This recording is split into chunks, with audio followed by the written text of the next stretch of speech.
पे हम UGC net Hindi साहित्य विषय में कहानियों को पढ़ रहे हैं। पहले छोटी छोटी कहानियों को ख़त्म कर लेते हैं, फिर आगे की बड़ी कहानियों को पढ़ते हैं। तो शुरू करते हैं। अभी तक हमने 2 कहानियाँ ख़त्म कर दी है। अब ये तीसरी कहानी शुरू करने जा रहे हैं। तो राही कहानी, जिसकी लेखिका सुभद्रा कुमारी चौहान है। तो इसमें शुरू होता है, तेरा नाम क्या है।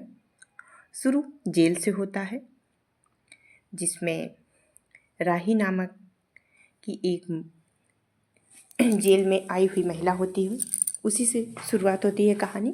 फिर तेरा नाम क्या है राही, तुझे किस अपराध में सजा हुई है। चोरी की थी सरकार। चोरी क्या चुराया था? नाच की गठरी।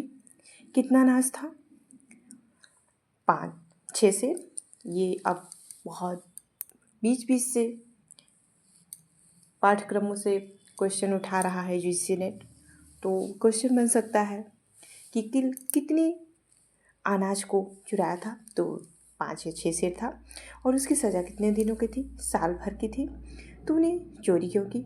मजदूरी करती तब तो दिन भर में 3-4 पैसे मिल जाते। हमें मजदूरी नहीं मिलती सरकार, हमारी जाति मांगरोरी है। ये भी महत्वपूर्ण है। जाति पे सवाल कर सकता है कि क्या था, जाति क्या था?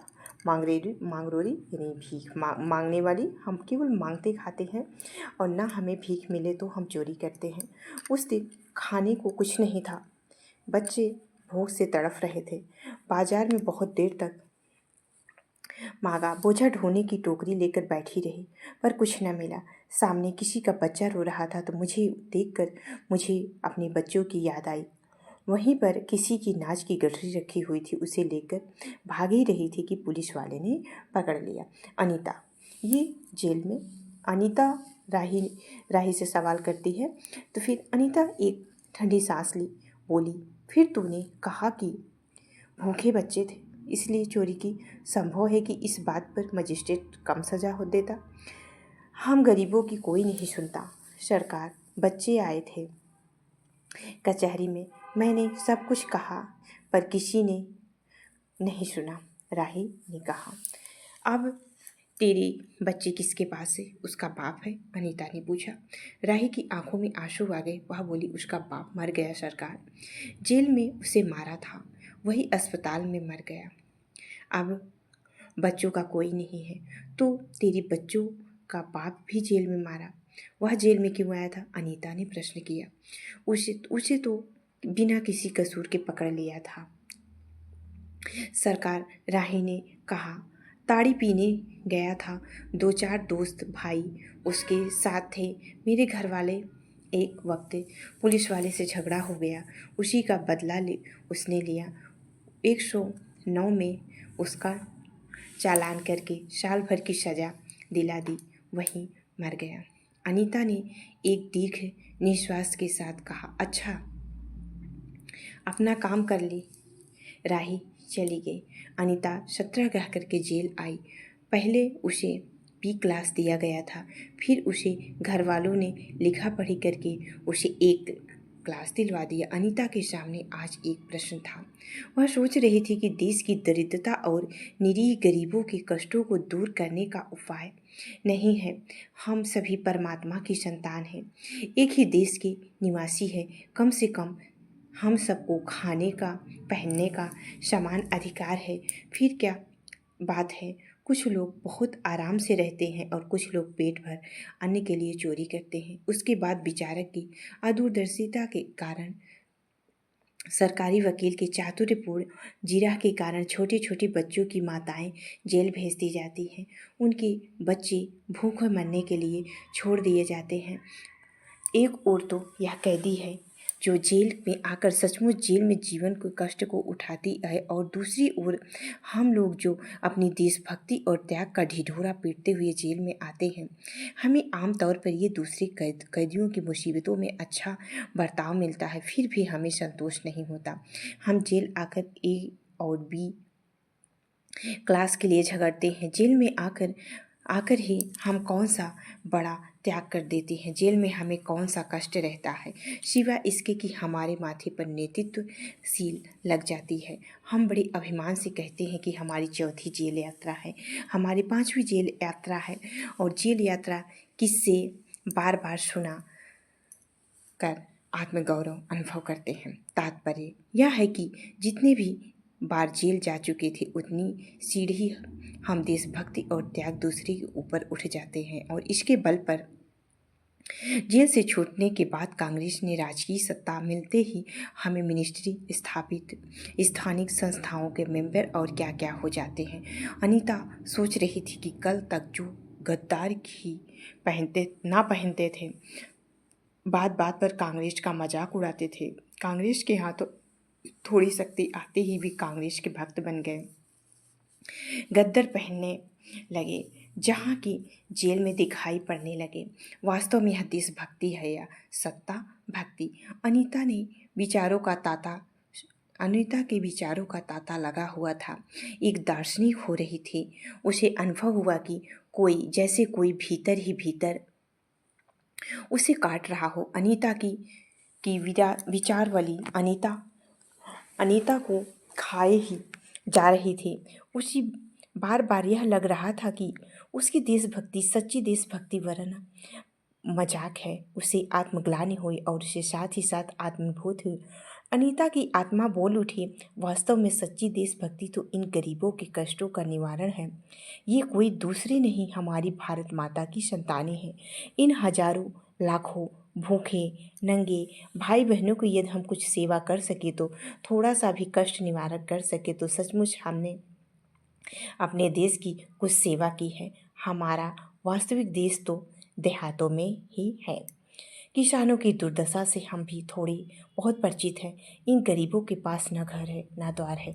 अशिक्षा और अज्ञान का इतना गहरा पर्दा कि आज आँखों पर भी होश संभालने के माता पुत्री और सास बहू की चोरी शिक्षा देती है, और उसका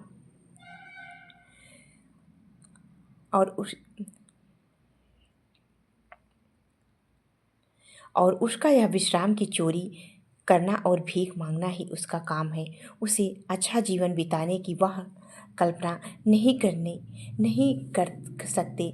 आज जहाँ डेरा डार के रहे वही दूसरी चोरी की।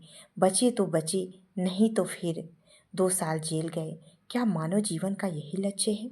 लक्ष्य और जीवन अथवा नहीं है? यदि नहीं है तो विचारदर्श की उच्च सतह पर टिके हुए हमारे जननायकों और युग पुरुषों की हमें क्या आवश्यकता है? इतिहास, धर्म, दर्शन, ज्ञान, विज्ञान का कोई अर्थ नहीं होता, पर जीवन का लक्ष्य अवश्य है। संसार की मेघमारीचिका में हम लक्ष्य को भूल जाते हैं। सतह के ऊपर तक पहुंच पाने के कुछ एक महान आत्माओं को छोड़कर सारा जन समुदाय संसार में अपने खोया हुआ पाता है। कर्तव्य का उसे ध्यान नहीं, सत्य की समझ नहीं, अन्यथा मानवता से बढ़कर कौन सा मानव धर्म है? पतित मानवता को जीवन दान देने की अपेक्षा कोई महत्वपूर्ण है? राही जैसे भोली भाली किंतु गुमराह आत्माओं के कल्याण की साधना जीवन की साधना होनी चाहिए। सत्याग्रही की यह प्रथम प्रतिज्ञा क्यों न हो, देशभक्ति का यही मानदंड क्यों न बने। अनीता दिन भर इन्हीं विचारों में डूबी रही। शाम को इसी प्रकार वह सोचते सोचते सो गई। रात में उसने सपना देखा कि जेल से छूटकर वह इन्हीं मंगरोरी लोगों के गांव में पहुंच गई, जहां वहां छोटा सा आश्रम खोल दिया, और उसी आश्रम में एक तरफ छोटे छोटे बच्चे पढ़ते थे और स्त्रियां सूट काटती थी, दूसरी तरफ मर्द कपड़ा बुनते और रुई धुनते। शाम को रोज उन्हें धार्मिक पुस्तकें पढ़कर सुनाई जाती और देश में कहाँ क्या हो रहा है यह सरल भाषा में समझाया जाता है। वही भीख मांगने और चोरी करने वाले आदर्श ग्रामवासी हो चले। रहने के लिए उन्होंने छोटा सा घर बना लिए। राही के अनाथ बच्चों को अनीता अपने साथ रखने लगी। अनीता ही यही सुख स्वप्न देख रही थी। रात में वह देर से सोई थी।